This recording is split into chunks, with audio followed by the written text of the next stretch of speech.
Do you remember this access point? This is the radio. These radios connect to the antennas. And these radio modules do not look like much, but they have something very special about them. And what they have special is a CleanAir chipset. CleanAir is a very important topic in the Cisco world because what this chipset does is that it allows you to detect non-802.11 interferences. The access point can detect hundreds of them. Why is that special and why does it matter? Well, because if you take a normal 802.11 radio, do you remember what we discussed in last module about the filter and the spectral efficiency? Those radios, 802.11 radios, are designed specifically to recognize and react to the waves you see here, OFDM tones, and of course the DSSS tone in 2.4. Which means that this radio is only going to be able to understand and recognize a signal that has those tones, those sizes, those power levels at those frequencies. Anything else is just not understood, so it's just ignored. Which means that if you have a non-802.11 device sending some energy on the channel, your laptop radio or your home access point is simply not going to see it. Don't get me wrong, it may understand that there is some energy on some of these tones, and that will bring the SNR of those subtones a little bit lower. But it's not going to be able to see what that energy is. It is not going to be able to track if that energy is moving around, and it's not going to be able to recognize that there is something else than just noise in the background. So that makes that your radio is not capable of recognizing non-802.11 activity. And that is what makes that CleanAir chipset so special. Because while the 802.11 radio in the access point is going to do its 802.11 job of transmitting and receiving, the CleanAir chipset is going to be scanning the channels, all the frequencies, and is going to be able to not only recognize non-802.11 interferences, but also recognize the patterns, the moves, the energy level, and what item is making that noise. And this is very key because if you take any other non-CleanAir radio and you try to use some clever software to try to understand what is in the background, because of this bandwidth allocation of subtones in the chipset, it may be able to recognize some energy and you would get what you get on the left side. If it's powerful, you may see something that looks like, from what you know in software, a microwave oven. But you won't be very sure because the radio doesn't allow you to be finer and tuned finer than the subtone size. Also, if there's something else than the microwave oven energy may be hiding it. Whereas the CleanAir chipset has a very fine scanning bandwidth. And this allows it to not only recognize the microwave oven, but also recognize at what frequencies the microwave oven is behaving, because we'll be following the microwave oven as we scan. And also it's going to be able to recognize that within the microwave oven signal, there is something else, and see that this something else matches the scanner Bluetooth recognition. So this is what makes CleanAir so unique and so special to Cisco. And actually it's very, very fine. It can recognize many, many devices, and within each graph of activity, it's going to be able to recognize the signature of a specific microwave oven or a specific Bluetooth type of device, and it's going to be able to distinguish one from the other. So if you have at the same time a camera and a microwave oven, we'll see both very clearly.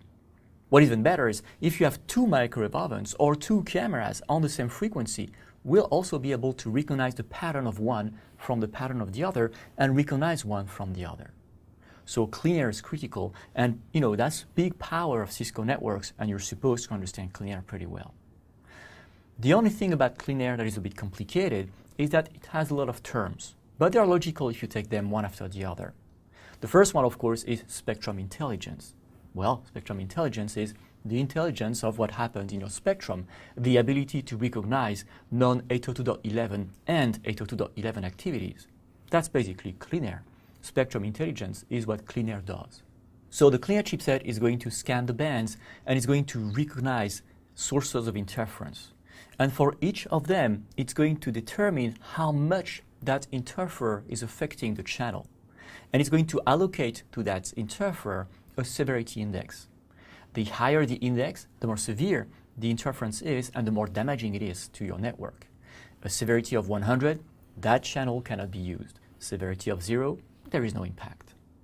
That's good, but how do you tell one interferer from the other? Imagine you have a kitchen and a microwave oven running, and you have two access points, one on each side. They both may be detecting that microwave oven. So you need to be able to tell if this is 1 or 2. So each access point detecting a source of interference is going to assign a pseudo MAC, a fake MAC address to that source of interference.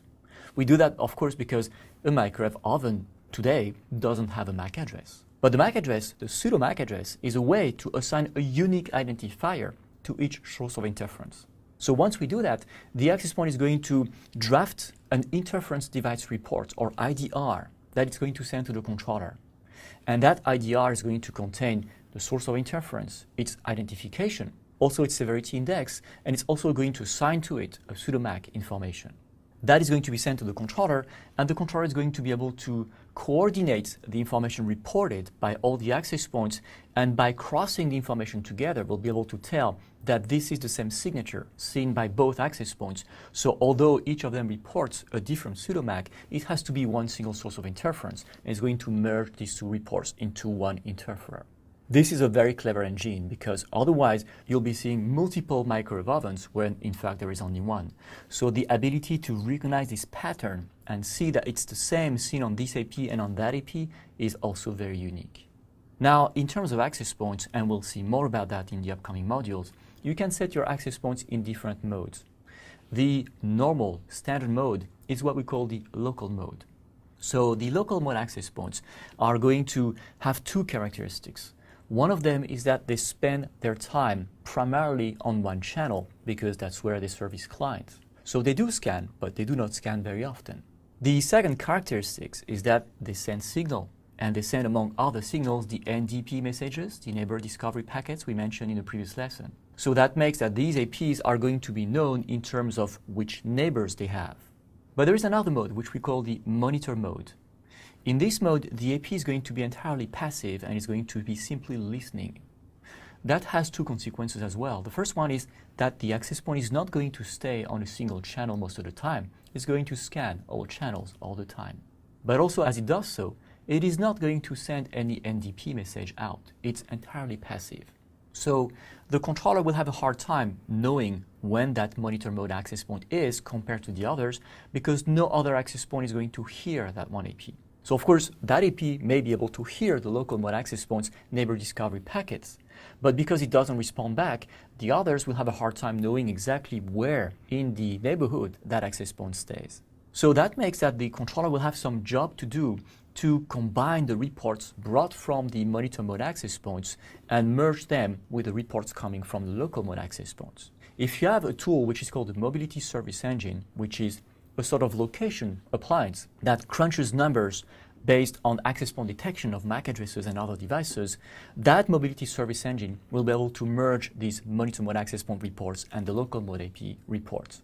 But the controller itself is going to isolate one from the other because it doesn't have any location information about these monitor mode access points. The Mobility Service Engine has that information because when you add a map to the MSC, to the Mobility Service Engine, you also position on your map, just like you saw in the previous lesson on PI, you position your access points on the map. So the MSC will have information about where that monitor mode access point is, so it's going to make that interpretation about which neighborhood it is and how far it is from the other access points, and then it will be able to determine if it can merge the reports coming from that AP with the reports coming from the other access points. So here, there's a little subtlety between the local mode access points and the monitor mode access points in terms of the controller not being able to merge the two types and the MSC being able to merge the two types. In any case, your controller is going to receive those reports. And there, it's going to use that information coming from all the access points in the areas to give you what we call the air quality index, or AQI. This is a value of how good your air is. Be careful. The severity index, the higher, the worse the severity, right? So 100 is very bad. In the air quality index, it's the other way around. A high index is a high quality. So if you have an air quality of 99 or 100, it's perfect conditions. If conditions degrade below 50%, you're probably in trouble in that area. But that air quality report, of course, is going to be global.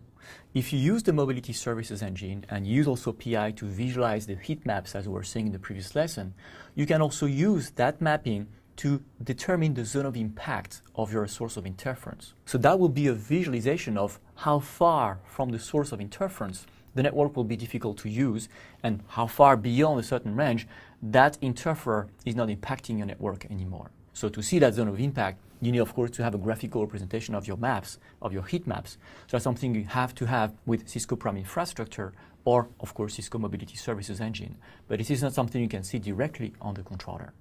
So for your CCNA exam, be sure that you understand these different terms and that you are able to provide an explanation of what each of these terms means. You may be tested on those.